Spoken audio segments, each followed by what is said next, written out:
একদিকে উল্লাস, অন্যদিকে ক্ষোভের প্রকাশ। ঢাকা বিশ্ববিদ্যালয়ের রাজু ভাস্কর্যের সামনে এই চিত্র বিকেলের। এই জনস্রোত মিলেছে শাহবাগে, যেখানে শেখ হাসিনার পতনের খবরে উল্লসিত ছাত্র জনতা। দুপুর থেকেই ঢাকার চারদিক থেকে জনতার ঢল নামে শাহবাগের এই চত্বরে। বাংলাদেশের বিজয় হয়েছে, বাংলাদেশের মানুষের বিজয় হয়েছে, গণতন্ত্রের বিজয় হবে সামনে। কৃষক, শ্রমিক, জনতা যুক্ত হয়েছে, ফলে গণ আন্দোলনে পরিণত হয়েছে। ফলে আমরা এখানে গণতন্ত্র চাই, আমরা এখানে কোনো স্বৈর শাসন চাই না, আমরা কোনো ফ্যাসিস্ট চাই না। হাসিনার পদত্যাগ ও দেশত্যাগের পর মানুষের প্রতিক্রিয়া ছিল এরকম। সামনাসামনি আমাদের মোকাবিলা করতে পারে না, তাদের তো পালানোই স্বভাব, তারা তো আমাদের মুখোমুখি যুদ্ধ করতে পারবে না। সামনের দিকে যে সরকারই আসুক, যে প্রশাসনই আসুক, যাতে বাংলাদেশ একটি সুস্থ বাংলাদেশ হিসেবে গড়ে তুলতে পারে, এই প্রত্যাশা আমাদের সকল ছাত্র সমাজের। আমরা এভাবেই বাংলাদেশকে এগিয়ে নিতে চাই। এখন আমাদের প্রত্যাশা হলো আমরা যে আজকে দেশটাকে দ্বিতীয়বার স্বাধীন করেছি, এখন যাতে পরবর্তীতে আর কোনো স্বৈরশাসক এই বাংলাদেশে জন্ম নিতে পারে সেদিকে আমাদের লক্ষ্য রাখতে হবে। এই গণ আন্দোলনের রূপকার হিসেবে ছাত্রদের ভূমিকার প্রশংসা করেন শিক্ষকরা।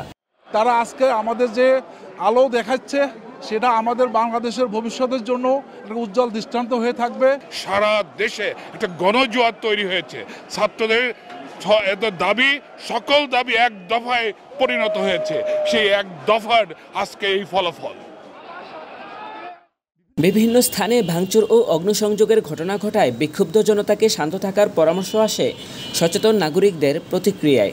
আমাদের জাতীয় সংসদ, আমাদের গণভবন, আমাদের জাতীয় সম্পত্তি, এগুলো রক্ষা করার জন্য সবাইকে আহ্বান জানাচ্ছি। যারা আন্দোলনে মাঠে ছিলেন তাদেরকেও বলছি, আমাদের জাতীয় সম্পদ যেমন রক্ষা করতে হবে, একই সাথে অনেক ক্ষেত্রে আমরা সংখ্যালঘুদের উপর হামলার হুমকির কথা শুনছি, তাদের সম্পত্তিও আমাদের রক্ষা করতে হবে, যাতে এত বড় একটা মহান আন্দোলন, যেখানে ছাত্র জনতা, শ্রমিক, শিক্ষক, পেশাজীবী সবাই নেমে এসেছেন, সেটা যাতে কোনোভাবে কলুষিত না হয়, সেটা আমাদের অবশ্যই খেয়াল রাখতে হবে। আমরা জনগণকে শুধু বলবো, আর একটু অপেক্ষা করি, আমরা বৈষম্যহীন বাংলাদেশ গড়ব, কিন্তু দয়া করে আমাদের যে সমস্ত সম্পদগুলো রয়েছে, যে মানুষরা রয়েছে, তাদের উপর আমরা হামলা করব না। কারণ প্রতিশোধ না, প্রতিরোধ করে আমরা দেখিয়েছি যে আমরা আসলে শান্তিপূর্ণ পথে আমাদের দাবি আদায় করতে পারি।